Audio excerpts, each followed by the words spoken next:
എന്താണ് അക്യൂസാറ്റീവ് കേസ്? ഒരു സെന്റൻസിലെ ഡിറക്റ്റ് ഒബ്ജക്റ്റിനെയാണ് നമ്മൾ അക്യൂസാറ്റീവ് കേസ് എന്ന് പറയുന്നത്. A person or thing that receives the action. ഒരു ആളോ അല്ലെങ്കിൽ ഒരു തിങ് എന്തിനാണോ ഒരു ആക്ഷൻ റിസീവ് ആവുന്നത് അതിനെയാണ് നമ്മൾ അക്യൂസാറ്റീവ് കേസ് എന്ന് പറയുന്നത്. Who or what receives an action. ആർക്കാണോ അല്ലെങ്കിൽ എന്താണോ കിട്ടുന്നത് അതിനെയാണ് നമ്മൾ അക്യൂസാറ്റീവ് എന്ന് പറയുന്നത്. അതിനെയാണ് ഡിറക്റ്റ് ഒബ്ജക്റ്റ് എന്ന് പറയുന്നത്. അപ്പോൾ അക്യൂസാറ്റീവ് എന്ന് പറയുന്നത് ഒരു സെന്റൻസിലെ ഡിറക്റ്റ് ഒബ്ജക്റ്റിനെയാണ്. ഫോർ എക്സാമ്പിൾ, ഇഷ് സേ ഹേ ഡിഷ്. ഇവിടെ ആരെയാണ് കാണുന്നത്? ഡിഷ് അല്ലെങ്കിൽ യു. അപ്പോൾ ഇവിടുത്തെ അക്യൂസാറ്റീവ് എന്ന് പറയുന്നത് ഡിഷ് ആയിരിക്കും.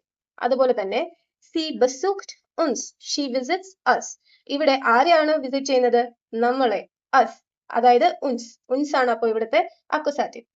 അക്യൂസാറ്റീവിന്റെ സെന്റൻസ് സ്ട്രക്ചർ വരുന്നത് subject, conjugated verb, direct object. ഇവിടെ ഡിറക്റ്റ് ഒബ്ജക്റ്റ് വന്നതുകൊണ്ട് ഇതായിരിക്കും ഇവിടുത്തെ അക്യൂസാറ്റീവ്. നമ്മുടെ നോർമൽ സെന്റൻസ് സ്ട്രക്ചർ തന്നെയാണ്. അതിൽ ഡിറക്റ്റ് ഒബ്ജക്റ്റിനെ കണ്ടുപിടിച്ചാൽ അതായിരിക്കും അക്യൂസാറ്റീവ് എന്ന് പറയപ്പെടുന്നത്.